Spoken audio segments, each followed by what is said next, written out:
Faces of Abortion is the only television program of its kind that shows the powerful, real-life stories of women, men, and families who have suffered the devastation of abortion.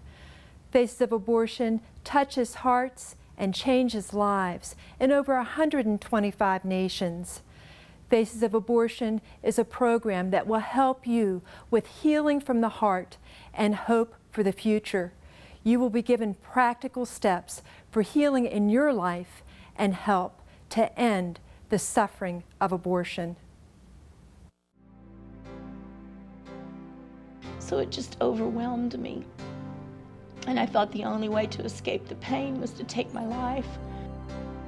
I had a fear that I wouldn't be able to have my own children. It brings heartache.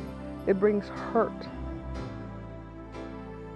And I knew they were tearing my baby apart. I remember the cold feeling of the room.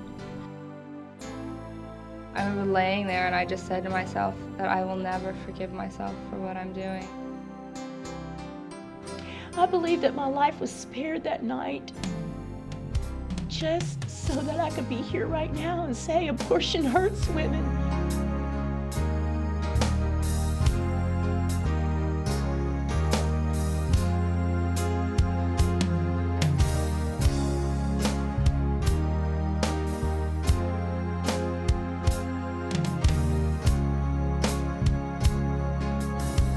Whisper, be silent no more. Welcome to Faces of Abortion. I'm your host, Cindy Collins, and again today I am with my co-host, Alan Parker, who is president of the Justice Foundation, and Clayton Trotter, who is general counsel of the Justice Foundation. It's going to be a great show today. It really is. I'm very pleased to say that we're going to be having Sister Pilar from the Philippines with us, as well as Molly White, the former host of Faces of Abortion, and Operation Outcry International Director, Karen Bodel. So it's going to be a really fascinating program. It's going to be a great show, and right now what we want to do is go listen to Molly and Sister Pilar as they talk about the international works of Operation Outcry.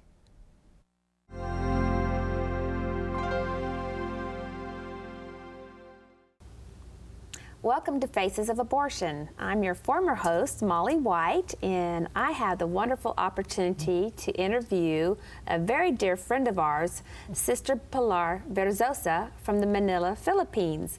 Welcome, Sister, to our show. Hello, Molly. I'm glad that you've invited me to your show. Well, I'm glad to see you. And Sister, I just wanted to talk to you about how we met. I want the audience, our viewers, to hear how we met, and then talk a little bit about our work in the Philippines. So we met 3 years ago at an international pro-life conference in Israel. Right. I was there, Cindy Collins was there, Alan Parker and Clayton Trotter, and so many more of us from Operation Outcry were there at this conference. And we got to share about Operation Outcry and share our testimonies. And what about that experience impacted you and led to you inviting us to the Philippines? Yes, I was really touched by your testimonies. From the Philippines, there were 3 of us ladies who had come, and I was also given opportunity to speak of our pro-life work over there. But I was really impressed seeing about 8 or 10 of you women standing up in a row, and each of you coming out with your testimony. So I knew that I had to get you to our country at one time. A few months after, while we were celebrating Pro-Life Month, 1 February, I'd invited you, and I'm so happy that 4 of you had a chance to come over. It was very exciting. I went. You've never been to a third world country. It was the first time for myself. In Asia. First time for myself, and Denise Mountainay from Canada, and Luana Stolenberg from Iowa, and Karen Bodel from Pennsylvania. Yes. And I tell you, we went to the Philippines, and Sister Pilar had speaking everywhere. You know, I never shared my testimony so many times in one day.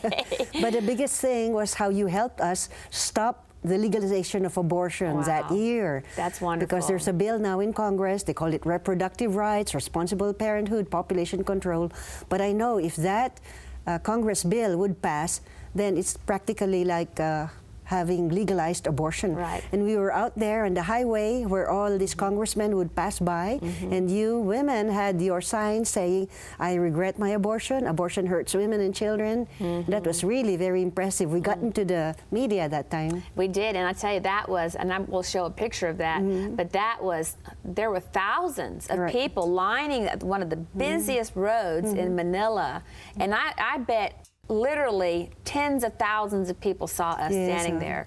And we did hold our signs, and we did get interviewed by the media. And the police were on our side, remember? Yes. Which is quite different from your situations here. Right. And we even got to speak to some legislators. We got to speak to the church. We spoke to graduating nursing students.